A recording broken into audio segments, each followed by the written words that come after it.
আশ্চর্য কথা, পৃথিবীর সবচেয়ে পরহেজগার মানুষ, তাকে বলা হচ্ছে আপনি আল্লাহকে ভয় করুন।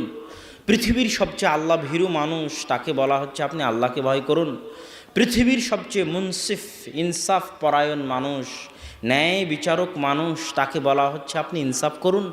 তখন রাসূল সাল্লাল্লাহু আলাইহি ওয়াসাল্লাম বলতেছে, আওয়ালাস্তু আহাক্কু আহলিল আরদি, আমি কি নই পৃথিবীর বুকে সবচেয়ে বেশি হকদার যে আমি আল্লাহকে সবচেয়ে বেশি ভয় করব?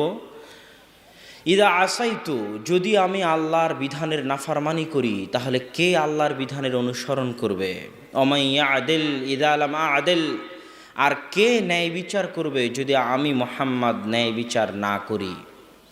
যেমনি রাসূল সাল্লাল্লাহু আলাইহি ওয়াসাল্লাম এই কথা বলেছেন, তো আল্লাহ রাসূলের কষ্ট দেখে খালিদ বিন ওয়ালিদ বলতেছে, আল্লাহ রাসূল আপনি নির্দেশ দেন আমি আর গর্দান উড়িয়ে দিই। যে আপনার উপর সন্দেহ করে যে আপনি ইনসাফ করতেছেন না, তাহলে সে তো মুমিন থাকতে পারে না, তাকে হত্যা করার আমাকে অনুমতি দিন। তখন রাসূল সাল্লাল্লাহু আলাইহি ওয়াসাল্লাম বলতেছে, লা, না, হত্যা করিও না। লা আল্লাহু ইউসল্লি, হতে পারে যে সে সালাত আদায় করে। তার মানে কি বোঝা গেল? যারা জেগে আছেন তাদেরকে জিজ্ঞেস করতেছি, এই অংশ থেকে কি বোঝা গেল? সালাত আদায় করলে হত্যা করা যাবে না। মাশাআল্লাহ, বারাকাল্লাহ ফিকুম। তখন এবার খালিদ বিন ওয়ালিদ উত্তরে বলতেছে, যেটা আমরা সবাই বলি, কাম্মিন মুসল্লিন, আল্লাহ রাসূল আপনি জানেন না কত এমন সালাত আদায়কারী আছে যাদের অন্তরে একটা বাইরে আর একটা, ইয়াকুলু বিলিসানিহি মা লাইসা ফি কলবিহি, আল্লাহ রাসূল আপনি জানেন না আপনার পিছনে সালাত আদায়কারী এরকম বহু মুনাফিক আছে যাদের মুখ এক অন্তর আর এক। তখন এবার রাসূল সাল্লাল্লাহু আলাইহি ওয়াসাল্লামের উত্তরটা শুনেন, এটাও আপনাদের মনে রাখতে হবে। আল্লাহ রাসূল বলতেছে, খালিদ বিন ওয়ালিদ, ইন্নী লাম উমার, আমি আদিষ্ট হইনি, আমাকে নির্দেশ করা হয়নি যে আমি মানুষের অন্তর, আন কুলুবিন নাস, মানুষের অন্তর চিড়ে ফেড়ে দেখব যে মানুষের অন্তরে কি আছে, এই বিষয়ে আমাকে আদেশ করা হয়নি। এই অংশ থেকে যেটা বোঝা যায় সেটা হচ্ছে, পৃথিবীতে দুনিয়ার হুকুম আহকাম চলবে বাহ্যিক বিষয়ের উপর। কিসের উপর? বাহ্যিক হুকুম আহকামের উপর। কেউ যদি বলে লা ইলাহা ইল্লাল্লাহ, আশহাদু আল্লা ইলাহা ইল্লাল্লাহ ওয়া আশহাদু আন্না মুহাম্মাদার রাসূলুল্লাহ, তাহলে তার রক্ত হারাম, তাকে হত্যা করা যাবে না। যতই আপনি মনে করেন যে আপনার ভয়ে বলতেছে, যতই আপনি মনে করেন লোক দেখানোর জন্য বলতেছে, যতই আপনি মনে করেন মিথ্যা বানিয়ে বলতেছে, কিন্তু যতক্ষণ কালেমা বলবে ততক্ষণ তার রক্ত হারাম। তার অন্তরে কি আছে এটা আল্লাহ দেখবে কিয়ামতের মাঠে, ওটা আমার এবং আপনার দায়িত্ব নয় দেখার। এই অংশ থেকে আল্লাহ রাসূল সেটা স্পষ্ট করে দিলেন। তারপরে তবে খালিদ বিন ওয়ালিদ একটা কথা মনে রাখো, যে আজকে আমাকে বলল আমার মতো ন্যায়পরায়ণ শাসককে, আমি যে আর এক হাদিসে আল্লাহ রাসূল বলেছে ওই তিনজন ব্যক্তিকে যারা বলল সারা রাত ইবাদত করব, সারাদিন সিয়াম রাখবো, বিবাহ করব না, ওই হাদিসে আল্লাহ রাসূল তাদেরকে বলেছিলেন, ওয়াল্লাহি লা ইন্নী আতকাকুম ওয়া আখশাকুম, আল্লাহর কসম নিশ্চয় আমি হচ্ছি সবচেয়ে তাকওয়াবান, সবচেয়ে পরহেজগার, সবচেয়ে আল্লাহ ভীরু মানুষ আসমানের নিচে জমিনের উপরে। তো জেনে রাখো খালিদ বিন ওয়ালিদ, আমি সবচেয়ে পরহেজগার, সবচেয়ে তাকওয়াবান মানুষ হওয়ার পরেও যে আমার শাসন, আমার ন্যায়পরায়ণতার উপর আঙ্গুল উঠায়, আমার বিরুদ্ধে কথা বলে, আমার বিরুদ্ধে বিদ্রোহ করে, এদের বংশ থেকেই অচিরে একদল মানুষ বের হবে যারা ঠিক এই স্বভাবেরই হবে। কি স্বভাবের? তখন রাসূল সাল্লাল্লাহু আলাইহি ওয়াসাল্লাম বলছেন, ইন্নাহু সায়াখরুজু মিন যিই হাদা, এর বংশধর থেকে অচিরে একদল মানুষ বের হবে, ইয়াকতুলুনা আহলাল ইসলাম ওয়া ইয়াদাউনা আহলাল আওসান, যারা মুসলমানদেরকে হত্যা করবে আর মূর্তি পূজক মুশরিক কাফেরদের ছেড়ে দিবে। হাদিসের এই অংশ কি বুঝতে পারছেন? আজকে সিরিয়াতে কাদেরকে হত্যা করা হচ্ছে? কে হত্যা করতেছে? মুসলমান। ইয়েমেনে কাদেরকে হত্যা করা হচ্ছে? কে হত্যা করতেছে? মুসলমান। ওই কথায় আল্লাহর রাসূল বলেছেন, ইয়াকতুলুনা আহলাল ইসলাম, মুসলমানকে কাফের ফতোয়া দিয়ে হত্যা করবে। ওয়ায়াতরুকুনা আহলাল আওসান, আর ইহুদি খ্রিস্টান মুশরিকদের ছেড়ে দিবে।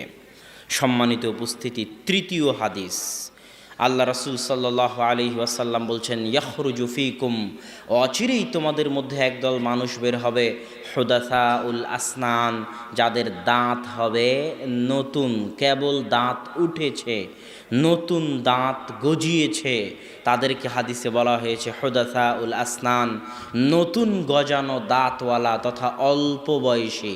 সুফাহাউল আহলাম, বুদ্ধি কম, বিবেক কম, বিবেক বুদ্ধি দিয়ে কাজ করে না, আবেগ দিয়ে কাজ করে, এরকম অল্প বয়সী, কেবল দাঁত উঠেছে, অল্প বয়সী, বুদ্ধি কম যুবক বের হবে। ইয়াকুলুনা মিন খাইরি কওলিল বারিয়াহ, আল্লাহ রাসূলের কথা থেকেই কথা বলবে। ফাইদা লাকিতুমুহুম ফাকতুলুহুম, যদি তোমরা তাদেরকে পাও তাহলে তাদেরকে হত্যা করিও। ফাইন্না ফি কতলিহিম আজরুন ইয়াউমাল কিয়ামাহ, কেননা তাদেরকে হত্যা করার মধ্যে কিয়ামতের মাঠে নেকি রয়েছে। আর এক হাদিসে রাসূল সাল্লাল্লাহু আলাইহি ওয়াসাল্লাম বলছেন, লাইন আদরাকতুহুম, আমি যদি এদেরকে পাই, আমি যদি এই সম্প্রদায়কে পাই, লাআকতুলান্নাহুম কাতলা সামুদ, তাহলে আমি তাদেরকে সামুদ জাতির মতো হত্যা করব। এই তিনটি হাদিস থেকে যা সারমর্ম বের হলো, তার সারমর্ম হচ্ছে, এক, অচিরেই একদল মানুষ বের হবে যাদের তাকওয়া, যাদের পরহেজগারিতা, যাদের সালাত, যাদের সিয়ামের সামনে সাহাবীরা, ভালো মানুষেরা নিজেদের সালাত সিয়ামকে নগণ্য মনে করবে, নিজেদের তাকওয়া পরহেজগারিতাকে নগণ্য মনে করবে। তারা এত তাকওয়াবান পরহেজগার হবে, তারা এত সালাত ইবাদত গুজার, বন্দেগি ইবাদত বন্দেগিতে ব্যস্ত থাকবে, ইবাদত গুজার হবে, যে সাহাবীদেরা নিজেদের ইবাদতকে তাদের সামনে নগণ্য মনে করবে। দুই, তারা হবে অল্প বয়সী, বিবেক দিয়ে কাজ করবে না, আবেগ দিয়ে কাজ করবে। তিন, তারা মুসলমানদেরকে হত্যা করবে আর মুশরিক কাফেরদেরকে ছেড়ে দিবে, তাদেরকে হত্যা করবে না। এদের বিষয়ে আল্লাহ রাসূল যা বলেছেন, এক, আল্লাহ রাসূল বলেছেন এরা দিন থেকে বের হয়ে যাবে যেমন ধনুক থেকে তীর বের হয়ে যায়। দুই, আমি যদি এদেরকে পাই তাহলে সামুদ জাতির মতো হত্যা করব। তিন, তোমরা যদি এদেরকে পাও তাহলে এদেরকে হত্যা করিও, কেননা এদেরকে হত্যা করার মধ্যে কিয়ামতের মাঠে নেকি রয়েছে। এই হলো তিনটি হাদিসের সারমর্ম। আমি আমার সংক্ষিপ্ত বুঝি যে এই তিনটি হাদিস রাসূল সাল্লাল্লাহু আলাইহি ওয়াসাল্লাম খারিজিদেরকে বুঝিয়েছেন, এবং সালাফে সালেহিন মুহাদ্দিসিনে কেরামের এটাই ব্যাখ্যা যে তারা হচ্ছে খারিজি। আর এটাই সঠিক ব্যাখ্যার নিকটবর্তী, সঠিক কথার নিকটবর্তী কথা, যে এই হাদিসগুলো দ্বারা খারিজিরা উদ্দেশ্য। খারিজিদের আকিদা, জঙ্গিদের আকিদা খারাপ হওয়ার দুইটা কারণ। এক, তারা কবিরা গুনাহগার মুসলমানকে কাফের মনে করে। দুই, মুসলিম রাষ্ট্রকে কাফের রাষ্ট্র মনে করে। কবিরা গুনাহগার মুসলমানকে তারা কাফের মনে করে এই জন্য যে সিনেমা হলে যারা সিনেমা চালায় তাদেরকে বম মেরে উড়িয়ে দিতে হবে, এটা তাদের ধারণা। কিন্তু তারা এটা জানে না যে ইসলাম জোর করে কায়েম করা যায় না। ইসলাম কি জোর করে কায়েম করা যায়? তার একটা দলিল আপনাকে আমি এই যুগের একটা দলিল দিই। আপনারা জানেন সৌদি আরবে এখন সিনেমা হল, মহিলাদের গাড়ির ড্রাইভিং, ওপেনলি গানের কনসার্ট, ভারত থেকে নায়ক নায়িকা নিয়ে গিয়ে রিয়াদে গানের কনসার্ট, তারপরে হোলির অনুষ্ঠান, এগুলো এখন সৌদি আরবের অহরহ বিষয়। এটা জানেন না? অথচ আপনারা খেয়াল করলে দেখবেন যে সৌদি আরবের যারা বাদশাহ বা বাদশাহের যারা ছেলে মোহাম্মদ বিন সালমান বা মালিক সালমান, তাদের ক্ষেত্রে খেয়াল করলে দেখবেন যে আপনারা তাদের মালিক সালমানের স্ত্রীর ছবি আপনারা কোনো দিন দেখতে পাবেন না, কোনো ভিডিওতে, কোনো কিছুতে। বা তার ছেলের স্ত্রীর ছবি, মোহাম্মদ বিন সালমানের স্ত্রীর ছবি, কোথাও সে মোহাম্মদ বিন সালমানের সাথে যাচ্ছে, এরকম কোনো ছবি খুব কম পাবেন। তার মানে আমি এরকমও জানি দুবাইয়ের কিছু বাদশাহ আছে যাদের স্ত্রীদের ছবি তাদের পাসপোর্টে পর্যন্ত নাই। তারা রাষ্ট্রীয় ক্ষমতায় পাসপোর্টও তৈরি করেছে ছবি ছাড়া। তার মানে তারা পারিবারিকভাবে পর্দা, কথা বলে না, তারা পারিবারিকভাবে পর্দা মানে, কিন্তু জনগণ মানতে চায় না।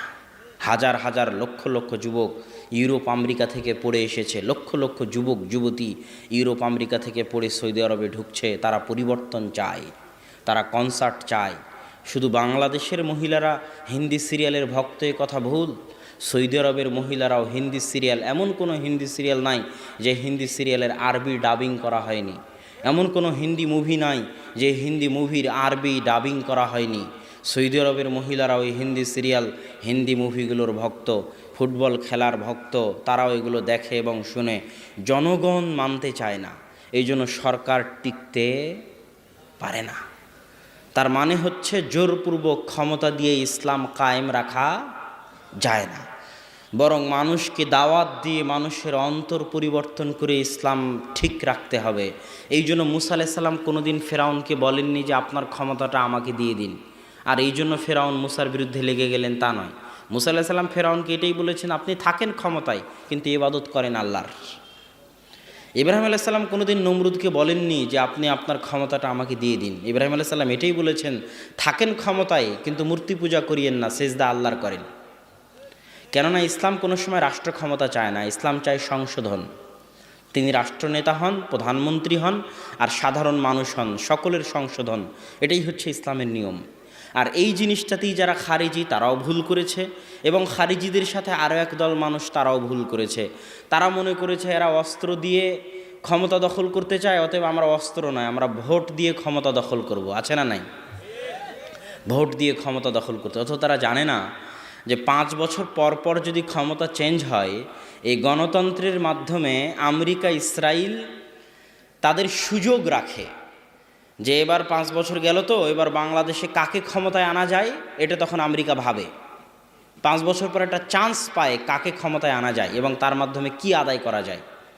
বারবার বিপক্ষ পার্টিকে কার্ড দেয় যে আপনাকে যদি ক্ষমতায় আনি তাহলে এটা এটা দিতে হবে। কথা কি বুঝতে পারছেন? তাহলে 5 বছর পর পর ক্ষমতা পরিবর্তনের একটা চান্স কে পায়? গুরুরা পায়। এর জন্যই গণতন্ত্র রাখা। ইসলাম কোনো সময় মানুষকে বলে না, ইসলামে এই থিওরি নাই যে কেউ সরকার ক্ষমতায় গেলে তার ক্ষমতা চেঞ্জ করতে হবে, এই থিওরি নাই। ইসলামের থিওরি হচ্ছে যে ক্ষমতায় গেছে ওকে বলো আপনি ক্ষমতায় থাকেন কিন্তু দেশ চালান ভালোভাবে আল্লাহর নিয়ম অনুযায়ী, আল্লাহর বিধান অনুযায়ী। এটা হলো ইসলামের নিয়ম। এই জন্য দাওয়াতি কাজ করতেন। আহমদ বিন হাম্বল জেলখানায় থেকেছেন, তৎকালীন শাসক কোরআনকে আল্লাহর বাণী মানতে অস্বীকার করেছে, আর কোরআনকে যে আল্লাহর বাণী মানবে না সে কাফের হয়ে যাবে। তারপরেও আহমদ বিন হাম্বল কোনোদিন বলেননি চলো বিদ্রোহ করি। হাজার হাজার লাখ লাখ ছাত্র আহমদ বিন হাম্বলের, কত ছাত্র নেবেন? ইমাম আবু দাউদ ওই জামাই পড়তেন যেই রকম জামা আহমদ বিন হাম্বল পড়তেন। ইমাম আবু দাউদ ওইভাবে হাঁটতেন যেভাবে আহমদ বিন হাম্বল হাঁটতেন। কেননা ইমাম আবু দাউদ বিশ্বাস করতেন যে আহমদ বিন হাম্বলের চাইতে হাদিস বিষয়ে জ্ঞানী পৃথিবীতে কেউ নাই। আর আহমদ বিন হাম্বল যদি হাদিস বিষয়ে সবচেয়ে জ্ঞানী হয় তাহলে আল্লাহর রাসূল বিষয়ে সবচেয়ে জ্ঞানী আহমদ বিন হাম্বল। অতএব আল্লাহ রাসূল কিভাবে চলতেন এই বিষয়ে সবচেয়ে জ্ঞানী আহমদ বিন হাম্বল, আল্লাহ রাসূল কিভাবে খেতেন এই বিষয়ে সবচেয়ে জ্ঞানী আহমদ বিন হাম্বল। তাই আহমদ বিন হাম্বল যখন এভাবে চলে, এভাবে খায়, এভাবে হাঁটে, তা আমি আবু দাউদ আর কী করবো? আমিও আহমদ বিন হাম্বলের মতো চলি, খাই, হাঁটি। এটা হলো ইমাম আহমদ বিন হাম্বলের একজন ছাত্র ইমাম আবু দাউদ। আহমদ বিন হাম্বলের একজন ছাত্র ইমাম বুখারী। এরকম শত শত হাজারো ছাত্র আছে। আহমদ বিন হাম্বল চাইলে বিদ্রোহের ডাক দিলে একদিনই রাজপথে বেরিয়ে আসতো। এরকম হাজারো লাখো ছাত্র আহমদ বিন হাম্বলের ছিল, 10 লক্ষ হাদিসের হাফেজ, কিন্তু তিনি ডাক দেননি। শাইখুল ইসলাম ইবনে তাইমিয়া 8 বার জেল খেটেছেন, জেলখানাতেই মারা গেছেন, কিন্তু কোনোদিন বলেননি যে সরকারের বিরুদ্ধে বিদ্রোহ করতে হবে, সরকারের বিরুদ্ধে বিদ্রোহের ডাক দিতে হবে। তিনি চাইলে পারতেন। তিনি যোদ্ধা মানুষ। ইবনে তাইমিয়া রাহিমাহুল্লাহ শুধু লেখক মানুষ নন, শুধু জ্ঞানী পণ্ডিত মানুষ নন। একাধারে যদি কারো ভিতরে জ্ঞান, লেখনী, হাদিসের জ্ঞান, কোরআন এবং হাদিসের জ্ঞান, লেখনীর জ্ঞান এবং জিহাদে শরীক হওয়ার ফজিলত জমা হয়ে থাকে, তাহলে তাদের একজন হচ্ছেন শাইখুল ইসলাম ইবনে তাইমিয়া, তাদের একজন হচ্ছেন আব্দুল্লাহ বিন মুবারক রাহিমাহুল্লাহ। তারা যেমন জিহাদে অংশগ্রহণ করতেন সেরকম তারা লেখনী এবং বিভিন্ন জগতে তাদের পদচারণা ছিল। শাইখুল ইসলাম ইবনে তাইমিয়া রাহিমাহুল্লাহ হালাকু খা, চেঙ্গিস খা এদের বিরুদ্ধে যুদ্ধে অবতীর্ণ হয়েছেন। যেই সরকার তাদেরকে জেলখানায় বন্দি করে রেখেছে ওই সরকারের সাথেই, তবুও তাদের বিরুদ্ধে বিদ্রোহের ডাক দেননি। মাওলানা আহমদ সারহিন্দি, যাকে বলা হয় মুজাদ্দেদে আলফে সানি নামে, যিনি এই দেশে পরিচিত, তিনি বাদশাহ আকবরের সময়ের আলেম। বাদশাহ আকবর যখন দিনে ইলাহি নিয়ে আসলো, দিনে ইলাহি মানে হিন্দু আর ইসলাম দুটাকে মিলিয়ে একটা ধর্ম, সেটা হলো দিনে ইলাহি। এটা হচ্ছে বাদশাহ আকবরের দিন। তখন মুজাদ্দেদে আলফে সানি এটার কঠিন বিরোধিতা করলেন। বাদশাহ আকবর তাকে জেলখানায় ঢুকিয়ে দিলেন, কিন্তু মুজাদ্দেদে আলফে সানি কোনোদিন বলেননি চলো বাদশাহ আকবরের বিরুদ্ধে বিদ্রোহ করি। তিনি চেষ্টা করে গেছেন মরা পর্যন্ত বাদশাহ আকবরকে সংশোধন করার, বিদ্রোহ করে ক্ষমতা থেকে সরানোর নয়। কেন এত বড় বড় আলেম ওলামা এই কাজে কেন হাত দিলেন না? এই কাজে হাত না দেওয়ার সবচেয়ে বড় কারণ হচ্ছে এই কাজে হাত দিলে নিরাপত্তা চলে যায়। নিরাপত্তা বুঝেন? নিরাপত্তা হচ্ছে আসমানের নিচে জমিনের উপর যতগুলো নেয়ামত আছে তার মধ্যে সবচেয়ে বড় নেয়ামত হচ্ছে নিরাপত্তা। আজকে সিরিয়ার মুসলমানদেরকে জিজ্ঞেস করবেন নিরাপত্তার নেয়ামত কাকে বলে। সৌদির মসজিদে যখন সিরিয়ার মুসলিম মায়েরা ভিক্ষা করে তখন তাদেরকে জিজ্ঞেস করবেন নিরাপত্তার নেয়ামত কাকে বলে। ইয়েমেনের মা এবং বোনেরা যখন সৌদির মসজিদে ভিক্ষা করে, কাবাঘর মদিনার আশেপাশে যখন ভিক্ষা করে তখন তাদেরকে জিজ্ঞেস করবেন নিরাপত্তার নেয়ামত কাকে বলে। একদিন তো সিরিয়ায় ইয়েমেনে নিরাপত্তা তো অন্তত ছিল। আজ আপনার এতগুলো মানুষ এখানে আসছেন, বাড়িতে আপনার বউ ছেলে মেয়ে আছে, তারা তো নিরাপদে আছে নাকি? না তাদেরকে কেউ জবাই করে দিচ্ছে, তাদেরকে কেউ হত্যা করতেছে, না নিরাপত্তা আছে?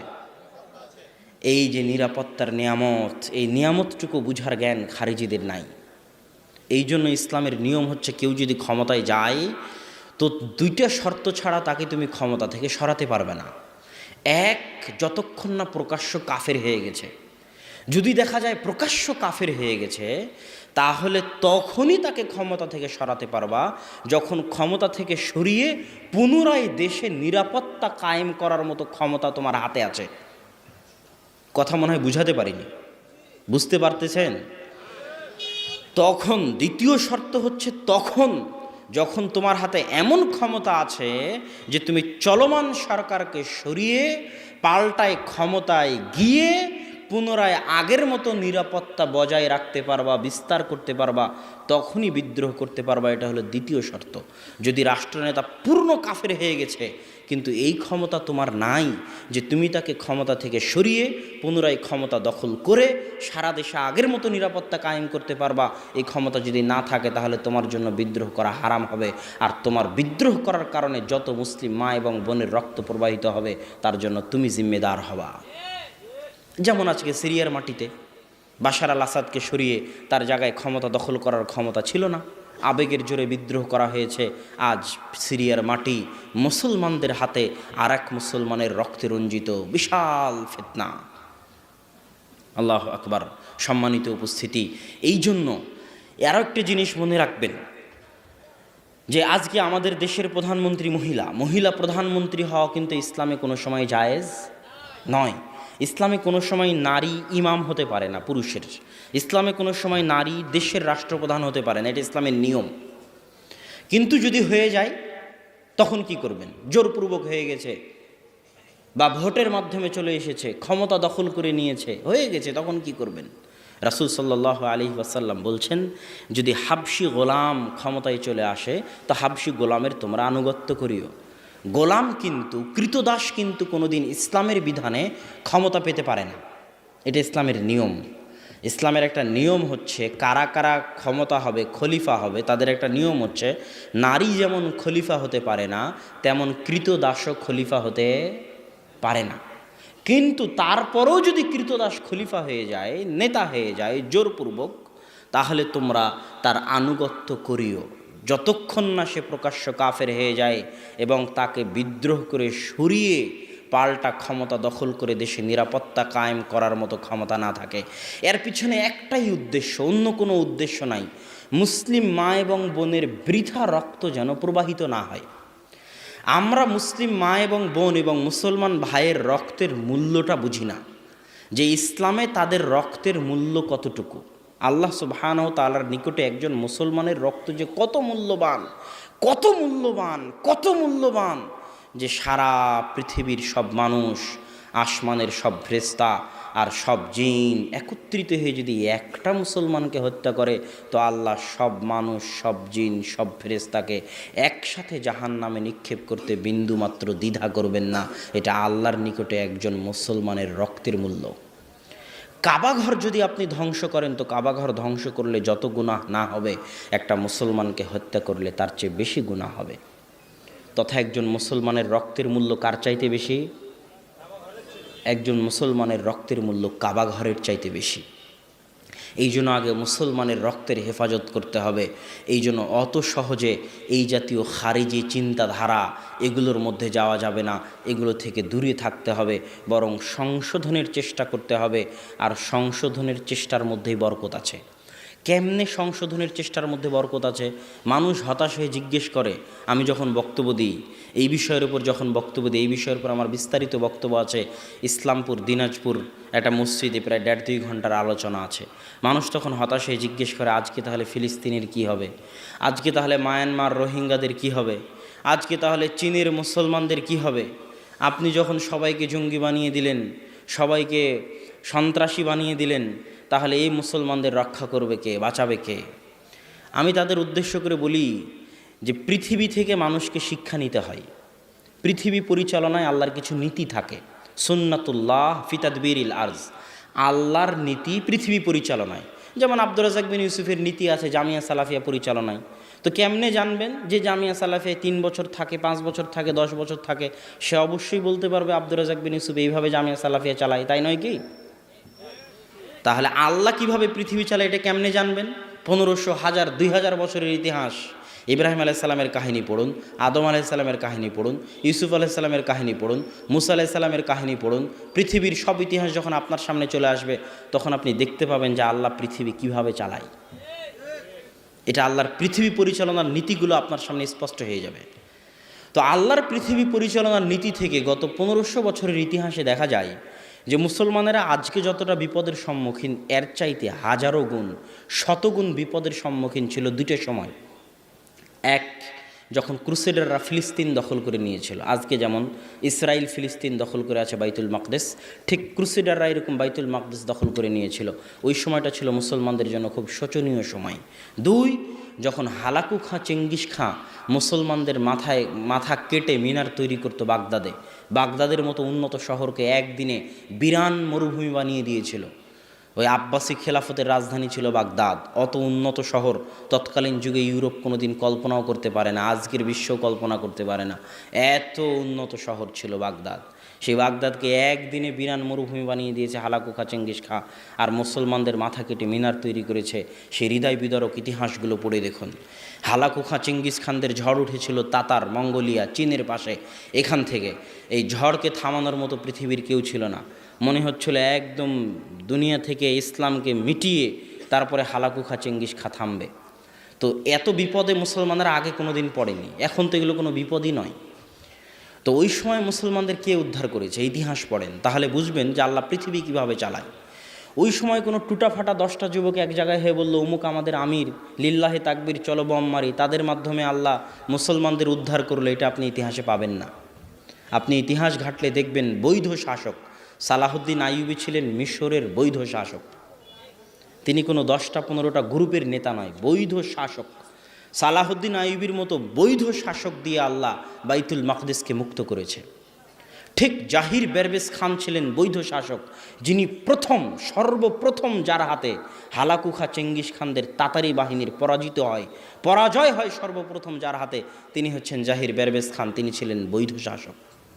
তো আল্লাহ সুবহানাহু ওয়া তাআলা মুসলমানদের নাজাত দেন বিপদে পড়লে বৈধ শাসক দিয়ে।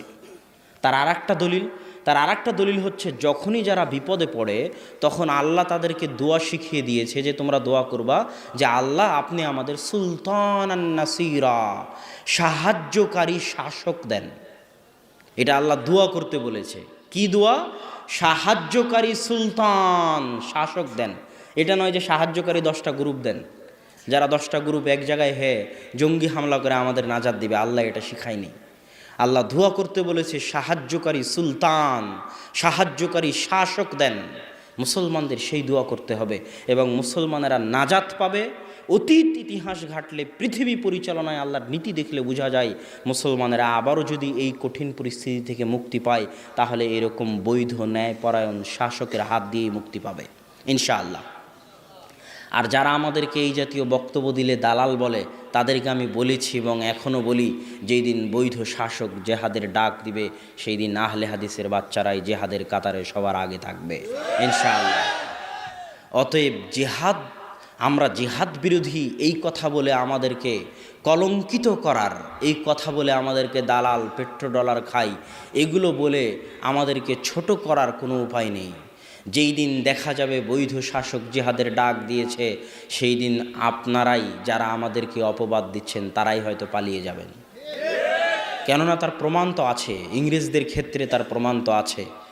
ইংরেজ শাসনের বিরুদ্ধে প্রথম জিহাদের হুঙ্কার কে দিয়েছিল? শাহ ইসমাইল শহীদ রাহিমাহুল্লাহ, আল্লাহ তাকে শহীদ হিসেবে কবুল করুন।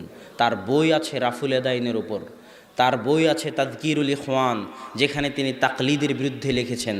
তার বই আছে তাকবিয়াতুল ইমান, যেখানে তিনি শিরক বেদাতের বিরুদ্ধে লিখেছেন। ভারত পাকিস্তানের মাটিতে কেউ এতটা কঠিনভাবে শিরক বেদাতের বিরুদ্ধে লিখেছে, এটা মনে হয় দুনিয়ার মানুষ জানতই না। তিনি হচ্ছেন শাহ ইসমাইল রাহিমাহুল্লাহ। তিনি রাফুল আদাইন করতেন, 25,000 হাদিসের হাফেজ ছিলেন, তিনি আহলে হাদিস। তিনিই প্রথম ইংরেজদের বিরুদ্ধে জিহাদের ডাক দেন। কিন্তু তার স্বপ্ন এখন পর্যন্ত পূরণ হয়নি। এই কথা বললে তো আবার বিপদে পড়ে যাব। কেন তার স্বপ্ন এখন পর্যন্ত পূরণ হয়নি? তার দলিল হচ্ছে, মুসলমানেরা যখন ক্ষমতা হারায় তখন পুরো পাক ভারত বাংলাদেশের ক্ষমতা কাদের হাতে ছিল? মুসলমানদের হাতে। মুসলমানেরা যখন ক্ষমতা হারায় তখন পুরো পাক ভারতের ক্ষমতা কার হাতে ছিল? মুসলমানদের হাতে ছিল, তাই নয় কি? না শুধু বাংলাদেশ আর পাকিস্তান মুসলমানদের ছিল, সমগ্র ভারত উপমহাদেশ মুসলমানদের অধীনস্থ ছিল। তো যখন ইংরেজরা দখল করে নিল, তখন শাহ ইসমাইল শহীদ যে জেহাদের ডাক দিলেন, সেটা কি জেহাদের ডাক? পুনরায় সমগ্র ভারতে যেন ইসলাম প্রতিষ্ঠা হয়, সেটাই তো, নাকি? তাই নয় কি?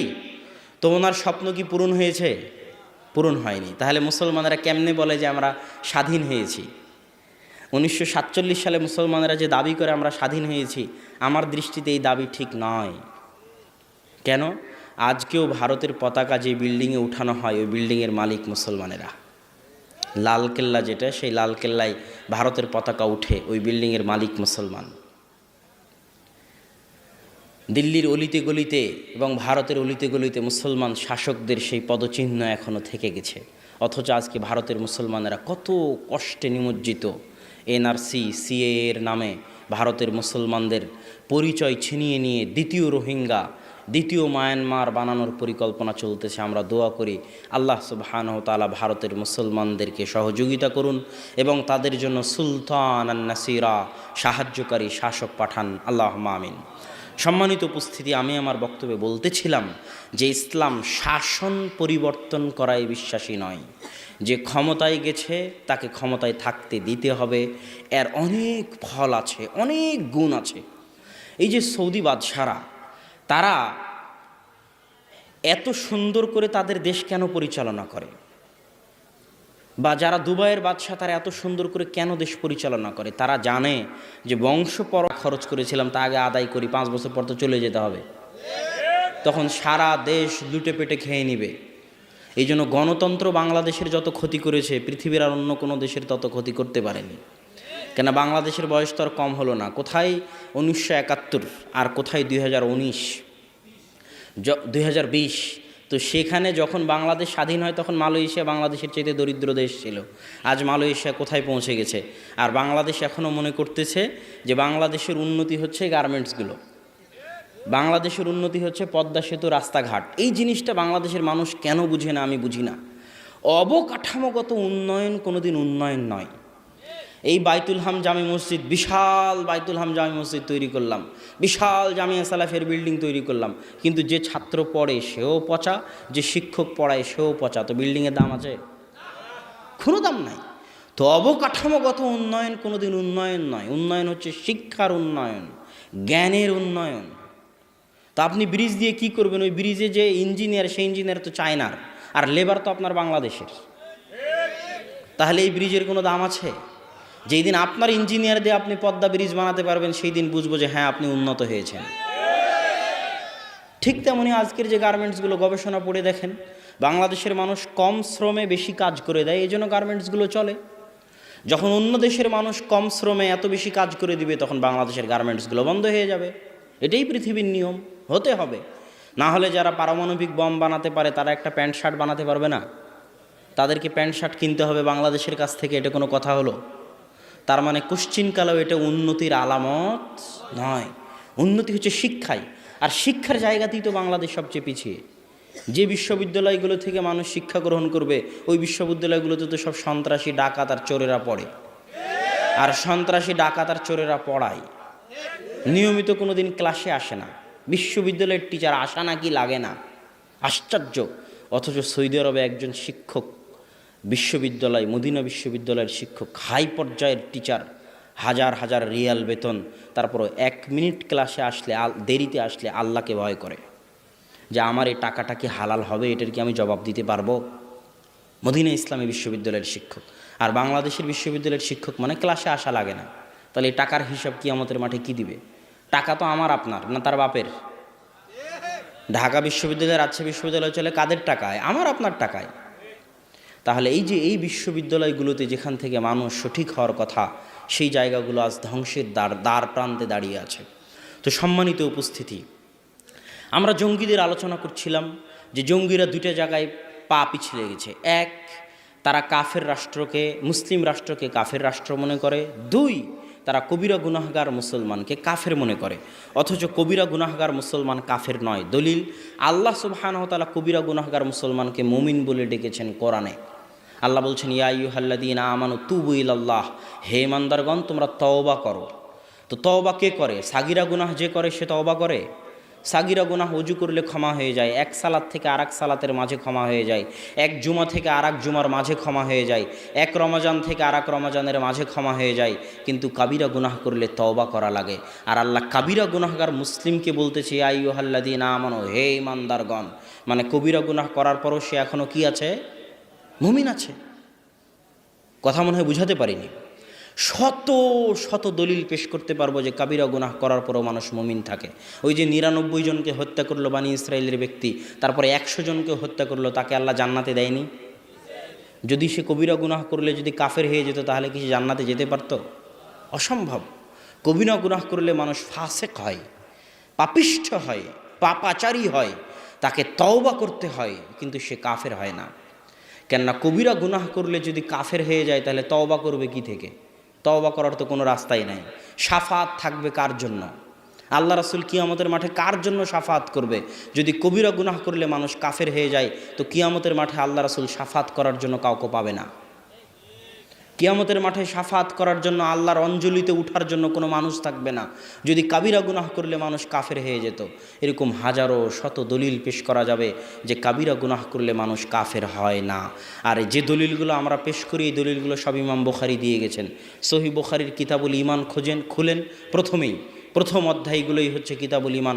প্রথম থেকে নিয়ে শেষ পর্যন্ত ইমাম বুখারী দলিল দিতে থেকেছেন যে ঈমান কুফর, এর মধ্যে পার্থক্য আছে। কুফরুন দুনা কুফরিন, যে কোরআন এবং হাদিসে কুফুর শব্দ ব্যবহার হলেই কাফের। কোরআন হাদিসে ব্যবহার হয়েছে একজন মুসলমানকে গালি দেওয়া ফাসেকি, আর একজন মুসলমানকে হত্যা করা কুফুরি। তার মানে যে মুসলমানকে হত্যা করবে সে কাফের হয়ে যাবে? কথা বলেন। এটারই উত্তর ইমাম বুখারী সহিহ বুখারীতে দিয়েছে যে কুফরের স্তর আছে। একটা কুফর, যেই কুফর করলে সে পূর্ণাঙ্গ কাফের হয়ে যাবে, আর একটা কুফর যে গুনাহগার হবে, ফাসেক হবে। এগুলো সব দলিল ইমাম বুখারী রাহিমাহুল্লাহ দিয়ে রেখেছে তার গ্রন্থের মধ্যে। তো সম্মানিত উপস্থিতি, আমরা বলছিলাম তারা কবিরা গুনাহগার মুসলমানকে কাফের মনে করে। এটা হলো তাদের প্রথম বিভ্রান্তি, এবং এটা ভুল কথা, এটা চলবে না। বরং কবিরা গুনাহগার মুসলমানেরা ফাসেক, তারা তওবা করে ইসলামে ফিরে আসতে পারে। শাফাতের হকদার তারাই, আল্লাহর অঞ্জলিতে উঠার হকদার তারাই। তারা যদি তওবা করে, আল্লাহর নিকটে দোয়া করে, তাহলে আল্লাহ সুবহানাহু ওয়া তাআলা তাদেরকে ক্ষমা করে দিবেন। তারা হচ্ছে ফাসেক মুমিন। এখানে আরেকটা বিষয় আপনাকে বলে রাখি, সেটা হচ্ছে কাফের মুসলিম রাষ্ট্রকে কাফের রাষ্ট্র মনে করে। তো রাষ্ট্র কতক্ষণ মুসলিম থাকে? কিভাবে রাষ্ট্র মুসলিম হয়? যে রাষ্ট্রের অধিকাংশ জনগণ মুসলমান, যে রাষ্ট্রে ইসলামী সংস্কৃতির প্রভাব থাকে, যে রাষ্ট্রে ইসলামী হুকুম আহকাম বিধিবিধান মানতে কোনো বাধা নাই, যে রাষ্ট্রের রাষ্ট্রনেতা মুসলমান, নাম কাওয়াস্তে হলেও প্রকাশ্য কাফের নয়, এই রকম যে গুণাবলী যে রাষ্ট্রের মধ্যে পাওয়া যাবে, সেই রাষ্ট্রকে কাফের রাষ্ট্র বলা যাবে না, বরং মুসলিম রাষ্ট্র বলতে হবে। তবে পূর্ণাঙ্গ মুসলিম নয়, ফাসেক মুসলিম রাষ্ট্র। যেমন বাংলাদেশ, পাকিস্তান, এগুলো কি মুসলিম রাষ্ট্র? ফাসেক মুসলিম রাষ্ট্র। এগুলোকে সংশোধন করার চেষ্টা করতে হবে। এগুলোর বিরুদ্ধে বিদ্রোহ করে মুসলমানদের রক্ত, মাল, সম্পদ ধ্বংস করার চেষ্টা করা যাবে না। এখানে আরও একটা কথা আপনাকে বলে রাখি যে কাফের হলেই যে তাকে হত্যা করতে হবে তা কিন্তু নয়। কাফের হলেই কি হত্যা করতে হবে নাকি? হ্যাঁ, এই সম্পর্কে ইসলামের বিধান আছে। কয়েক শ্রেণীর কাফের যাদেরকে আপনি হত্যা করতে পারবেন না, আল্লাহ রাসূল বলেছে তাদেরকে যদি আপনি হত্যা করেন তাহলে আপনি জান্নাতের গন্ধও পাবেন না। এক, যেই কাফের রাষ্ট্রের সাথে মুসলিম রাষ্ট্রের চুক্তি আছে, চুক্তি, যে ইসলামী খেলাফতের সাথে কোনো কাফের রাষ্ট্রের চুক্তি আছে, ওই চুক্তিবদ্ধ কাফের রাষ্ট্রের কোনো কাফেরকে কোনো মুসলমান হত্যা করতে পারবে না। দুই, যেই কাফের রাষ্ট্র থেকে কোনো ব্যক্তি মুসলমান রাষ্ট্রে এসেছে নিরাপত্তা নিয়ে, রাষ্ট্র বলেছে আমি তাকে নিরাপত্তা দিলাম। যেমন যখন আল্লাহ রাসূল মক্কা বিজয় করলো তখন আল্লাহ রাসূল বলল, আল্লাহ রাসূল কি বলল আপনাদের মনে আছে? আল্লাহ রাসূল বলল সুফিয়ানের বাড়িতে, তাদের বাড়িতে, উমুক উমুকের বাড়িতে, সব নাম ধরে ধরে আল্লাহ রাসূল বললেন তাদের বাড়িতে যারা আশ্রয় নিবে তারা নিরাপদ, তারা নিরাপদ, তারা নিরাপদ। মানে রাষ্ট্র তাদেরকে কি দিয়ে দিল? নিরাপত্তা দিল।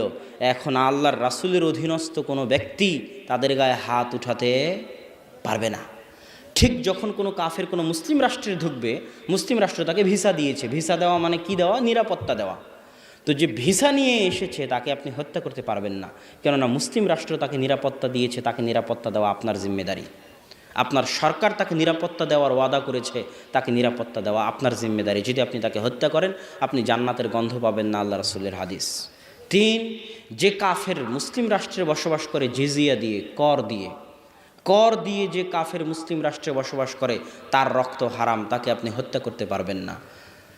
শুধু তাই নয়, এমনকি যুদ্ধরত অবস্থায় যে দেশের সাথে যুদ্ধ চলতেছে তাকে বলা হয় দারুল হারব আর দারুল ইসলাম। দারুল ইসলাম আর দারুল হারবে যুদ্ধ চলতেছে। তো যে দেশের সাথে যুদ্ধ চলতেছে ইসলামিক খেলাফতের, ওই দেশেরও নারী, শিশু, বয়োবৃদ্ধ যারা যুদ্ধের মাঠে আসেনি তারা কাফের হওয়ার পরও আপনি তাদেরকে হত্যা করতে পারবেন না। এটা ইসলামের নিয়ম। তো সম্মানিত উপস্থিতি, ইসলাম মানে, ইসলামের চেহারাকে আজ জঙ্গিরা বিকৃত করে ফেলেছে। যেখানে সেখানে আমেরিকা সহ বিভিন্ন দেশে বোমা হামলা করে মনে করতেছে যে না এটা ইসলামে জায়েজ। জি না, ইসলামে শুধু রাষ্ট্রের অধীনে জিহাদ জায়েজ। রাষ্ট্র ক্ষমতা ছাড়া কিছু কিছু ইবাদত আছে যেগুলো ইসলামে চলে না। যেমন হজ রাষ্ট্র ক্ষমতা ছাড়া চলে না। মক্কায় কোন তারিখে, কয় তারিখে হজ হবে, আপনি বাংলাদেশ থেকে গিয়ে যদি বলেন আমি আমার তারিখে হজ করব, আর ওই আফ্রিকা থেকে এসে যদি বলে আমি আমার তারিখে হজ করব, হবে না। সৌদি বাদশাহ, সৌদি খলিফা, সৌদির যারা শাসক তারা যেই দিন ঘোষণা দিবে যে এই তারিখে হজ হবে, আপনি যেখানকারই হন না কেন, আপনার দেশ যেখানেই হোক না কেন, আপনি যে মতই মানেন না কেন, যে ধর্মই মানেন না কেন, যে ফতোয়াতেই বিশ্বাস করেন না কেন, শাসক যেই দিন হজের ঘোষণা দিয়েছে সেই দিনে হজ হতে হবে। এটা ইসলামের নিয়ম। ঠিক ঈদ, আপনি এক গ্রামে আজকে ঈদ করবেন, আর একজন আর এক গ্রামে ঈদ করবে, এটা ইসলাম বিশ্বাস করে না। আপনার ফতোয়া যেটাই হোক, ফতোয়া একদিনে ঈদ করা হোক আর ফতোয়া আলাদা দিনে ঈদ করা হোক, কিন্তু রাষ্ট্র যেই দিন ঈদের ঘোষণা দিবে আপনার ফতোয়া যেটাই হোক আপনাকে ওই দিনে ঈদ করতে হবে। এইরকম জিহাদ, ইন্নামাল ইমাম জুন্নাতুন ইউকাতালু মিন ওয়ারাইহি, ইমাম হচ্ছে ঢাল, তার পিছনে থেকে জিহাদ করতে হয়। ইমাম মানে রাষ্ট্রনেতা, তার পিছনে থাকা ছাড়া, তিনি সামনে থাকা ছাড়া যুদ্ধ হয় না। তো সম্মানিত উপস্থিতি, আমরা সঙ্গে দিচ্ছিলাম যে আমরা কাফের রাষ্ট্র, মুসলিম রাষ্ট্রকে কাফের রাষ্ট্র মনে করি, যেটা মনে করা ঠিক নয়। বরং যতক্ষণ মুসলিম রাষ্ট্র আছে ততক্ষণ সেই মুসলিম রাষ্ট্রের যাবতীয় বিধিবিধান মেনে চলা আপনার জন্য জরুরি। যেমন বাংলাদেশ একটা মুসলিম রাষ্ট্র, আমি মনে করি এই বাংলাদেশের মুসলিম রাষ্ট্রের নিয়ম হচ্ছে রাস্তার সিগন্যাল দেওয়া আছে। কথা কি বুঝতে পারছেন? তো আপনি যদি ওই সিগন্যাল অতিক্রম করেন তা আমার দৃষ্টিতে আপনি গুনাহগার হবেন, আমার বুঝে বলে, কেননা আপনি মুসলিম রাষ্ট্রের নিয়মকে লঙ্ঘন করলেন। বাংলাদেশের নিয়ম হচ্ছে যে আপনাকে এই জায়গায় এই কাজটা করতে হবে, এই জায়গায় এই কাজটা করতে হবে। যতক্ষণ না ওই কাজ ইসলাম বিরোধী হচ্ছে ততক্ষণ ইসলাম বলে তুমি ওটা মানো।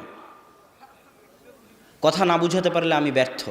যতক্ষণ রাষ্ট্রের কোনো কথা ইসলাম বিরোধী না হচ্ছে ততক্ষণ ইসলাম বলে তুমি রাষ্ট্রের আনুগত্য করো, রাষ্ট্র যেটা বলতেছে সেটা শোনো।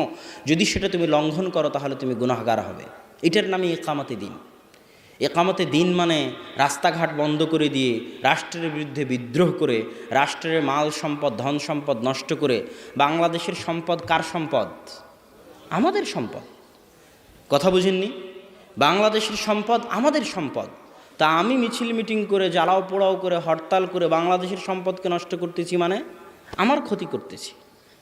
আমি ফতোয়া দিয়ে, কাফের ফতোয়া দিয়ে বাংলাদেশের পুলিশ আর্মি র্যাবকে হত্যা করতেছি, মানে আমি আমার দেশের ক্ষতি করতেছি, এটা বুঝতে হবে। আমি ইসলামের ক্ষতি করতেছি, এটা বুঝতে হবে। কেননা প্রকারান্তরে এটা হচ্ছে ফাসেক মুসলিম রাষ্ট্র হলেও কাফের রাষ্ট্র নয়।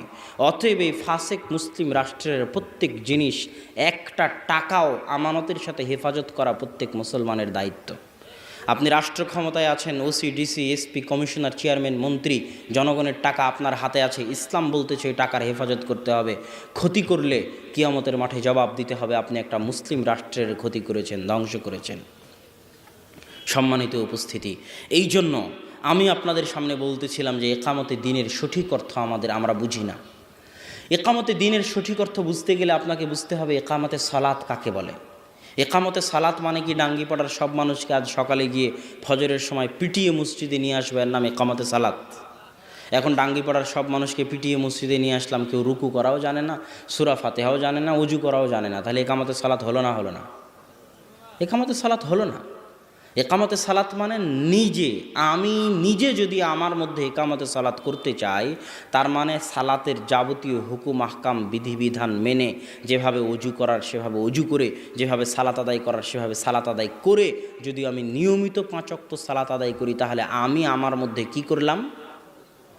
জোরে কথা বলেন, কি করলাম? একামতে সালাত করলাম। এটা হচ্ছে ঠিক একামতে দিন। তার মানে একামতে দিন মানে আরেকজনকে পিটিয়ে দিন মানাতে হবে তা না।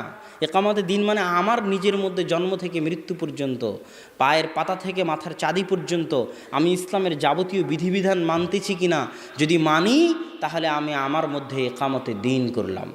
যদি আমার পরিবারকে মানাতে পারি তাহলে আমার পরিবারের মধ্যে একামতে দিন করলাম। এটা হচ্ছে একামতে দিন। নিজে মানার নাম হচ্ছে একামতে দিন, আর একজনকে জোর করে মানানোর নাম একামতে দিন নয়। সম্মানিত উপস্থিতি, সুতরাং একামতে দিনের আমাদেরকে ভুল ব্যাখ্যা বোঝানো হয়েছে। এখানে আরও একটা কথা আমি আপনাদেরকে বলে রাখি, সেটা হচ্ছে যে ইসলামের আরও একটা নিয়ম, আপনি বিচারপতি ছাড়া, বিচার ব্যবস্থা ছাড়া কাউকে হত্যা করতে পারবেন না। আর বিচার ব্যবস্থা যদি কাউকে হত্যা করেও তাহলে সে কাফের, এটাও নয়।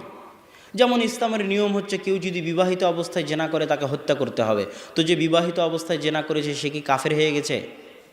হ্যাঁ, তাকে তো হত্যা করতে বলা হচ্ছে। একদল মানুষ মনে করে যে যে বিধানে হত্যার হুকুম আছে মানে কাফের হয়ে গেছে। জি না, ওই হত্যাটা তার জন্য কাফারা, সে জান্নাতেও চলে যেতে পারে। যে আরেকজন মুসলমানকে হত্যা করেছে তাকে হত্যা করতে হবে তার মানে সে কাফের হয়ে গেছে তা নয়। তাকে যে হত্যা করা হবে এই হত্যাটা তার ওই গুনাহের জন্য কাফারা, সে জান্নাতেও চলে যেতে পারে। ঠিক তেমনি বিচার ব্যবস্থা ছাড়া আপনি কোনো হুকুম বাস্তবায়ন করতে পারবেন না। যেমন ক্রিমিনাল ল, পৃথিবীতে যতগুলো রাষ্ট্র আছে, মুসলিম রাষ্ট্র আছে প্রায় 57-58টা মুসলিম রাষ্ট্র, সব মুসলিম রাষ্ট্রে ইসলামের পারিবারিক নিয়ম, ইসলামের সামাজিক নিয়মগুলো রাষ্ট্রীয়ভাবে মানা হয়। ইসলামের পারিবারিক আইন মানে বাপ মারা গেলে কত শতক আপনি জমি পাবেন, আপনার ভাই বোন কত শতক জমি পাবে, এটা কে বলে দিয়েছে? ইসলাম বলে দিয়েছে। ওটাই কিন্তু মুসলিম দেশগুলোতে মানা হয়, ওটাকে বলা হয় ফ্যামিলি ল, পারিবারিক আইন। তো ইসলামের পারিবারিক আইন রাষ্ট্রীয়ভাবেই মানা হয়। যেমন বাংলাদেশের সরকার আপনাকে হজের জন্য সহযোগিতা করে না? করে না? করে না? করে না? করে। বাংলাদেশের সরকার আপনার ঈদ বাস্তবায়ন করতে সহযোগিতা করে না? করে না? করে। তাহলে ইসলামের যেগুলো সামাজিক বিধিবিধান আছে, ইসলামের যেগুলো পারিবারিক বিধিবিধান আছে, সেগুলো প্রায় অধিকাংশ মুসলিম রাষ্ট্র মানে, রাষ্ট্রীয়ভাবে মানে। রাষ্ট্রগুলো কি মানে না? ইসলামের ক্রিমিনাল ল মানে না। অপরাধ সংক্রান্ত ইসলামের যে বিধিবিধানগুলো আছে এগুলো কোনো রাষ্ট্র মানে না, সৌদি ছাড়া। অপরাধ সংক্রান্ত কী আছে? চুরি করলে হাত কাটতে হবে, কেউ যদি মদ পান করে তাহলে 40 লাঠি 80 লাঠি পিটাতে হবে, কেউ যদি জেনা করে তাকে রজম করতে হবে, অবিবাহিত হলে 100 লাঠি পিটাতে হবে, দেশ থেকে তাড়াতে হবে। এই যে অপরাধ সংক্রান্ত যে আইনগুলো আছে এগুলো কোনো মুসলিম রাষ্ট্র, অধিকাংশ মুসলিম রাষ্ট্র মানে না। তো এখন আপনি কি জোর করে এই অপরাধ সংক্রান্ত বিধিবিধানগুলো বাস্তবায়ন করবেন? হ্যাঁ, এটার উত্তর কি? এটার দলিল কি? এটার দলিল হচ্ছে স্বয়ং খলিফা ওমর যদি কাউকে নিজে চোখে জেনা করতে দেখে তো খলিফা ওমর তার ওপর জেনার হদ কায়েম করতে পারবে না সাক্ষী ছাড়া। এটা ইসলামের নিয়ম। খলিফা ওমর শাসক, ক্ষমতায় আছে, স্বচক্ষে দেখতেছে জেনা করতে, কিন্তু তিনি হদ কায়েম করতে পারবেন না। বিচারক লাগবে, সাক্ষী লাগবে, সাক্ষী আসবে, সাক্ষীরা সাক্ষী দিবে, বিচারক বিচার শোনাবে, তারপরে হদ কায়েম হবে। এটা ইসলামের নিয়ম। এটা কিন্তু আমরা জানি না, আমাদের দেশের মানুষজন জানে না। কিতাবুল ইমারাহ, কিতাবুল ইমারার যে হাদিসগুলো আছে, এই হাদিসগুলো যদি বাংলাদেশে পড়া হয়, কিতাবুল ইমারার হাদিসগুলো বাংলাদেশে দুইভাবে বিকৃত হয়ে গেছে। সহি মুসলিম খুলবেন, সহি মুসলিম খুলে কিতাবুল ইমারা বের করবেন। কিতাবুল ইমারার যে হাদিসগুলো আছে এগুলো বাংলাদেশে দুইভাবে বিকৃত হয়ে গেছে। এক, কিতাবুল ইমারার সব হাদিস নিয়ে চলে গেছে দল আর সংগঠন। বাংলাদেশে যত দল আছে, সেটা তাবলিগ জামাত হোক, জামাত ইসলাম হোক, হাস্যকর ব্যাপার যে কিতাবুল ইমারার সব হাদিস দল নিয়ে চলে গেছে। দলের আমির তো কিতাবুল ইমারাতে যে হাদিসগুলো আছে তার হাদিসগুলো ওর জায়গায় গিয়ে ফিট করা হয়, জামাতের যে হাদিসগুলো আছে সেগুলো দলের সাথে গিয়ে ফিট করা হয়। এটা গেল কিতাবুল ইমারার উপর প্রথম জুলুম। দ্বিতীয় জুলুম হলো কিতাবুল ইমারার হাদিসগুলো মূলত রাষ্ট্রনেতার সাথে সম্পৃক্ত, অথচ রাষ্ট্রনেতার সাথে কেউ কিতাবুল ইমারার হাদিস পড়ে না, সব শুধু দলনেতার সাথে কিতাবুল ইমারার হাদিস আর জামাতের হাদিস। অথচ জামাত মানে রাষ্ট্রের সাথে থাকা, আর আমির মানে রাষ্ট্রের আমির। আমির শব্দটা কী বলে ওর নাম, ইসলামের ইতিহাসে আমির শব্দটা কোনো দিন রাষ্ট্রনেতার বাইরে ব্যবহার হয়েছে এটা পাওয়া যায় না।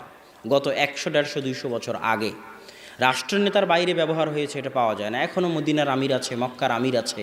আমার উস্তাদ মুফতি ইউসুফ তাওয়ালি দারুল উলুম দেওবন্দের শিক্ষক, তিনি তাবলিগ জামাতের আমিরকে লক্ষ্য করে বলতেন, তাবলিগ জামাতের আমিরকে লক্ষ্য করে বলতেন যে আপনি কেউ চুরি করলে হাত কাটতে পারেন না, কেউ জেনা করলে রজম করতে পারেন না, কেউ অপরাধ করলে গ্রেফতার করতে পারেন না, তাহলে আপনি কিসের আমির?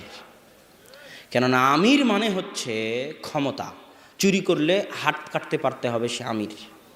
আর যদি না পারে তাহলে সে শায়েখ হতে পারে, মুফতি হতে পারে, আলেম হতে পারে, অনুসরণীয় ব্যক্তিত্ব হতে পারে, কিন্তু আমির হতে পারবে না। এটা ইসলামের পরিভাষাগত ব্যাপার। ঠিক জামাতের ব্যাপারটা ওই রকমই। জামাত, আল্লাহ রাসূল কত কঠিন কথা বলতেছে জামাতের বিষয়ে, যে তাদেরকে হত্যা করো যারা জামাত থেকে বের হয়ে যায়।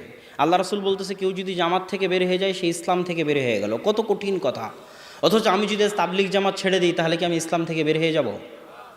তাহলে তার মানে জামাত মানে দল নয়। জামাত মানে তাহলে কি? ওই যে আবু বকর রাদিয়াল্লাহু তাআলা আনহু বলতেছে যারা যাকাত দেবে না এদেরকে আমি হত্যা করব, এদের বিরুদ্ধে যুদ্ধ করব। তো ওমর রাদিয়াল্লাহু তাআলা আনহু বলছে কেমনে যুদ্ধ করবেন? এরা তো সব আশহাদু আল্লা ইলাহা ইল্লাল্লাহ, আশহাদু আন্না মুহাম্মাদুর রাসূলুল্লাহ এই কালেমা পড়েছে, এদের তো রক্ত হারাম, এদের বিরুদ্ধে তো আপনি যুদ্ধ করতে পারেন না। এটা কে বলতেছে? ওমর রাদিয়াল্লাহু তাআলা আনহু বলতেছে। তো ওমর রাদিয়াল্লাহু তাআলার কথা শুনলেনই না আবু বকর রাদিয়াল্লাহু তাআলা আনহু। আবু বকর রাদিয়াল্লাহু তাআলার ওই বাক্য কত কঠোর ও কঠিন সেটা আব্বুর যাকাতের বক্তব্যে শুনিয়েন, যে কত কঠোর ও কঠিন। যে লাউ মানাউনি কালান ইউদ্দুনাহু ইলা রাসূলিল্লাহ, ওমর শুনে রাখো, যারা আল্লাহর রাসূলের যুগে যাকাত দিতে আসতো, যাকাত দিতে এসে গরু ছাগল উটের সাথে গরু ছাগল উটের দড়িও দিয়ে যেত। আজ আমি আবু বকর আমার যুগে যাকাত দিতে এসে যদি গরু ছাগল উট দিয়ে যায় আর গরু ছাগল উটের দড়ি না দিয়ে যায়, শুনে রাখো ওমর যারা আল্লাহ রাসূলের যুগে ওসর দিতে এসে খেজুর গম ধান চাল দিয়েছে, খেজুর গম ধান চালের বস্তাও রেখে দিয়ে গিয়েছে, আর আমি আবু বকর আমার যুগে খেজুর ঢেলে দিয়ে বস্তা নিয়ে যেতে চাই, তাহলে আমি আবু বকর ওই দড়ি ওই বস্তার জন্য যুদ্ধ চালিয়ে যাব, হয় মরবো না হয় মারবো। তাহলে এরা তো সব মুসলমান, তো মুসলমানদেরকে আবু বকর রাদিয়াল্লাহু তাআলা কেন মারতে চাইলেন? দলিল, এরা জামাত থেকে বের হয়ে গেছে। কথা কি বুঝলেন? রাষ্ট্রনেতার আদেশ, বৈধ খলিফার আদেশ, বৈধ খলিফার নির্দেশকে অমান্য করে তার বিরুদ্ধে বিদ্রোহ করেছে, তার মানে জামাত থেকে বের হয়ে গেছে। এদেরকে এখন রাষ্ট্রনেতা হত্যা করতে পারে, ফাঁসি ঝুলিয়ে দিতে পারে, এটা তার জন্য জায়েজ। তার মানে জামাত মানে হচ্ছে রাষ্ট্র, খেলাফা, তার সাথে সম্পৃক্ত থাকা। জামাতের আরেকটা অর্থ হচ্ছে মসজিদের জামাতের সাথে সম্পৃক্ত থাকা। মসজিদের জামাতের সাথে যদি কোনো মুসলমান সম্পৃক্ত না থাকে তাহলে সে জামাতবদ্ধ থাকলো না, এটা ছোট জামাত। এটা হচ্ছে জামাতবদ্ধ জীবনযাপনের অংশ। ইসলাম একটা সংগঠনের মতো। ইসলামের নেতা মুহাম্মদ সাল্লাল্লাহু আলাইহি ওয়াসাল্লাম, ইসলামে মাসিক কিয়ানত দিতে হয়, ইসলামে বাৎসরিক কিয়ানত দিতে হয়, সেটা যাকাত দিতে বাধ্য। আর সারাদিন যতই আনন্দ দিবেন, যত দান করবেন, এটা ঐচ্ছিক। ইসলামের বাৎসরিক সম্মেলন আছে, যেমন তাবলিগ জামাতের আছে টঙ্গীতে, সেটা হচ্ছে হজ, যেতে বাধ্য যদি ক্ষমতা থাকে। ইসলামের প্রশিক্ষণ কর্মশালা আছে অন্যান্য সংগঠনের মতো, সেটা সিয়াম, 1 মাসের প্রশিক্ষণ কর্মশালা। ঠিক ইসলামের শাখা অফিস আছে, যেমন অন্য সংগঠনের আছে। মসজিদ হচ্ছে ইসলামের শাখা অফিস। যারা ইসলাম নামক সংগঠনের সদস্য থাকতে চায়, দিনে 5 বার তাদেরকে মসজিদে হাজিরা দিতে হবে। হাজিরা না দিলে ইসলামের জামাত থেকে, মুসলমানদের জামাত থেকে সে বের হয়ে যাবে। এর নাম হচ্ছে জামাত, আর এর নাম হচ্ছে কিতাবুল ইমারা। কিতাবুল ইমারার হাদিসগুলো পড়েন, সব রাষ্ট্রনেতার সাথে সম্পৃক্ত। আল্লাহ রাসূল বলছে, সে মারুক পিটুক, তার তোমরা আনুগত্য করো। তো সম্মানিত উপস্থিতি, এখানে আরও একটা কথা বলি, যেটা বলছিলাম যে বিচার ব্যবস্থা ছাড়া আপনি কোনো বিধান বাস্তবায়ন করতে পারবেন না। স্বয়ং ওমর রাদিয়াল্লাহু তাআলা আনহু পারবেন না, এটা তো আমাদের দেশের মানুষরা জানে না। আরও একটা কথা বলি, জোরপূর্বক রাষ্ট্র ক্ষমতা দখল করতে হবে কি না? জোরপূর্বক জি না। কেন? আল্লাহ সুবহানাহু ওয়া তাআলা আপনার উপর জাকাত ফরজ করেছে। কখন? যখন আপনি নিসাব পরিমাণ সম্পদের মালিক হবেন তখন। তো আপনি নিসাব পরিমাণ সম্পদের মালিক হননি মানে আপনাকে জাকাত দেওয়া লাগবে না। তো আপনি এখন ভাবতেছেন আমার তো জাকাত দেওয়া হচ্ছে না, তো জোর করে চুরি করে, বাটপারি করে, ডাকাতি করে নিসাব পরিমাণ সম্পদের মালিক হই, তারপরে জাকাত দিব। এটা কি চলবে? চলবে না। তো যেমন জোর করে অন্যায়ভাবে জাকাত নিজের উপর ফরজ করার জন্য জোর করে আপনি চুরি করে, ডাকাতি করে জাকাত নিজের উপর ফরজ করবেন, এটা নয়। ঠিক তেমন রাষ্ট্রের ইসলাম, যে যেখানে ক্ষমতায় আছে সারা মুসলিম বিশ্বে, আজকে বাংলাদেশের প্রধানমন্ত্রী শেখ হাসিনা থেকে শুরু করে, পাকিস্তানের প্রধানমন্ত্রী ইমরান খান থেকে শুরু করে, সৌদির বাদশাহ থেকে শুরু করে, সকলের উপর যে যেখানে ক্ষমতায় আছে সকলের উপর ফরজ, সকলের উপর ফরজ, সকলের উপর ফরজ যে তারা নিজ নিজ দেশে ইসলামের বিধিবিধান বাস্তবায়ন করবে। যদি না করে তাদেরকে কিয়ামতের মাঠে আল্লাহর সামনে জবাব দিতে হবে। কিন্তু এটা আমার দায়িত্ব নয়, আমার উপর এখনো ফরজ হয়নি। কোনোদিন যদি আমার উপর চলে আসে রাষ্ট্র ক্ষমতা, তাহলে তখন আমার উপর ফরজ হবে। কথা মনে হয় বুঝাতে পারিনি। যে যেখানে রাষ্ট্র ক্ষমতায় আছে তার রাষ্ট্রে ইসলাম কায়েম করা তার উপর ফরজ। আমায় এখনো রাষ্ট্র ক্ষমতায় যায়নি মানে আমার উপর ফরজ নয়। আর জোর করে নিজের উপর ফরজ চাপিয়ে নিব, মারামারি করে, গণ্ডগোল করে, হরতাল করে, ভোট দিয়ে, অস্ত্র দিয়ে নিজের উপর ফরজ চাপিয়ে নিব, এটা সালাফে সালেহিনের পদ্ধতি নয়। এটা আহমদ বিন হাম্বল, ইবনু তাইমিয়া, মুজাদ্দিদে আলফে সানি তাদের পদ্ধতি নয়। অতএব এই পদ্ধতি থেকে বেরিয়ে আসতে হবে। সম্মানিত উপস্থিতি, আমরা যে আলোচনা করছিলাম, এই আলোচনার সারমর্ম ছিল 2টা বস্তু, 2টা বিষয়। 1, কবিরা গুনাহগার মুসলমানকে কাফের মনে করে জঙ্গিরা। 2, জঙ্গিরা মনে করে মুসলিম রাষ্ট্রকে কাফের রাষ্ট্র। এই 2 চিন্তা থেকে বের হয়ে আসতে হবে। বের হয়ে এসে সংশোধনের মাধ্যমে, দাওয়াতের মাধ্যমে রাষ্ট্রে, দেশে পরিবর্তন আনার চেষ্টা করতে হবে। আল্লাহ সুবহানাহু ওয়া তাআলা আমাদেরকে সেই তৌফিক দান করুক, আল্লাহুম্মা আমিন। বক্তব্যের শেষে এসে আপনাদেরকে বলতে চাই যে এই যে সালাফি কনফারেন্সকে অনেকে জঙ্গির সাথে লাগিয়ে দিল, আব্দুর রাজ্জাক বিন ইউসুফ বা আমাদের যারা আহলে হাদিস আলেম ওলামা আছে, কোথায় যেন একজন দেখলাম অনেক কিছুদিন আগে একজন কোন পুলিশ কমিশনার, তিনিও বক্তব্যে বললেন যে জঙ্গিরা সাধারণত আহলে হাদিস হয় বা জঙ্গিরা সাধারণত সালাফি হয়। তো এই কথার ক্ষেত্রে আমি একটা কথা বলতে চাই, যদিও ঘুমন্ত পরিবেশ, এই জন্য সেইভাবে কথার মধ্যে আসতেছে না ওভাবে, কিন্তু একটা কথা যেটা বলতে চাই বাংলাদেশের সরকারকে, উপস্থিত প্রশাসনকে, উপস্থিত গোয়েন্দা বিভাগকে, যারা এখানে গোয়েন্দা বিভাগের লোকেরা আছেন, যেহেতু এই সালাফি কনফারেন্সকে নিয়ে গত 1 সপ্তাহ 10 দিন যাবৎ অনেক দৌড়ঝাঁপ, বিশাল ঝড়ঝাপটার মধ্যে দিয়ে যেতে হয়েছে। গোয়েন্দা, সাংবাদিক, পুলিশ, থানা, এসপি, ডিসি, ওসি সকলের দরবার দিয়ে, সকলের দুয়ার দিয়ে পার হতে হয়েছে। তো সেই ক্ষেত্রে এটার ওপর প্রশাসনের চোখ আছে, গোয়েন্দা বিভাগের চোখ আছে, প্রশাসনের লোকের চোখ আছে। তাদেরকে উদ্দেশ্য করে বলতে চাই, আপনারা যদি কোনোদিন বাংলাদেশ থেকে জঙ্গিবাদকে সম্পূর্ণরূপে নির্মূল করতে চান, পরিপূর্ণরূপে নির্মূল করতে চান, ফাঁসি দিয়ে জেলখানায় বন্দি করে জঙ্গিবাদকে নির্মূল করা যাবে না। এটা সম্ভব নয়। জঙ্গিবাদ তাদের মাথায় ঢুকিয়ে আছে, তাদের মাথায় বাতিল চিন্তা, বাতিল আকিদা আছে। যতক্ষণ না তাদের মাথা থেকে বাতিল চিন্তা, বাতিল আকিদা বের করা যাবে, ততক্ষণ জোরপূর্বক চাপিয়ে, জোরপূর্বক জেলখানায় বন্দি করে, জোরপূর্বক ফাঁসি দিয়ে স্থায়ীভাবে জঙ্গিবাদকে ধ্বংস করা যাবে না।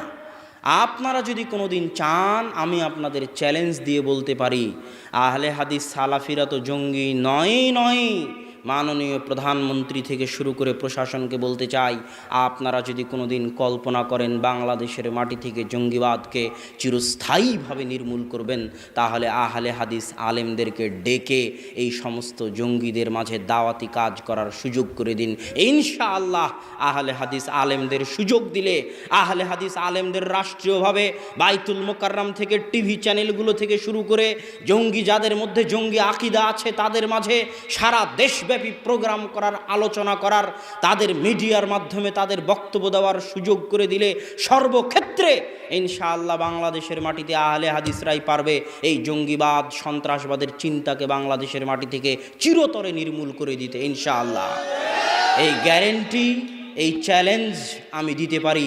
অতএব আহলে হাদিসদেরকে জঙ্গি, সালাফিদেরকে, সালাফি কনফারেন্সকে জঙ্গি মনে না করে আমাদের এই দালিলিক আলোচনাগুলো শুনুন, শুনে আমাদেরকে সুযোগ দিন। আমরা জঙ্গি তো নই, আপনার দেশ থেকে জঙ্গি আমরাই মুক্ত করতে পারবো। সেই দলিল, সেই জ্ঞান, সেই বক্তব্য, সেই আওয়াজ, সেই লেখনী আমাদের আছে ইনশাআল্লাহ। অতএব আমাদেরকে এটার সাথে সম্পৃক্ত না করে বরং আমাদেরকে গনিমত হিসেবে কাজে লাগানোর, বাংলাদেশকে শান্তি ও নিরাপত্তাপূর্ণ উন্নত রাষ্ট্রে পরিণত করার ক্ষেত্রে আমাদের সহযোগিতা গ্রহণের জন্য আবেদন জানাই। আর সালাফি কনফারেন্স ইনশাআল্লাহ, আমি গতকাল হয়তো কিছু কথা বলেছিলাম সালাফি কনফারেন্স নিয়ে, আজ আর বলতে চাই না। আজ এতটুকুই বলবো যে আল্লাহ সুবহানাহু তাআলা যাদের অন্তরে সালাফি কনফারেন্স নিয়ে সংকীর্ণতা আছে, আপনি তাদের অন্তরকে প্রশস্ত করে দিন, আমিন। এবং আমি আশা করব অন্তরের অন্তরস্থল থেকে আমাদের যদি কোনো ভুল ত্রুটি হয়ে থাকে ক্ষমা সুন্দর দৃষ্টিতে দেখবেন। সকলকে, যারা যেখানে বক্তব্য শুনতেছে এই সালাফি কনফারেন্স আয়োজন করতে গিয়ে আমাদের দ্বারা যদি কোনো ভুল ত্রুটি হয়ে থাকে ক্ষমা সুন্দর দৃষ্টিতে দেখবেন। আর আমরা অনুরোধ করব, এবার যদি না পারেননি কোনো সমস্যা নাই, আগামী বছর সালাফি কনফারেন্সে আসুন, সালাফি কনফারেন্স আয়োজন করতে সহযোগিতা করুন ইনশাআল্লাহ। এটি একটি নেকির কাজ। জামিয়া সালাফিয়ার মাধ্যমে, সালাফি কনফারেন্সের মাধ্যমে বাংলাদেশের মাটিতে সালাফি আন্দোলন গতি পাবে, বিস্তার লাভ করবে ইনশাআল্লাহ। এই আশা ব্যক্ত করে আজকের সংক্ষিপ্ত বক্তব্য এখানেই শেষ করতেছি। ওয়া আখিরু দাওয়ানা আনিল হামদুলিল্লাহি রাব্বিল আলামিন। আসসালামু আলাইকুম ওয়া রাহমাতুল্লাহি ওয়া বারাকাতুহু।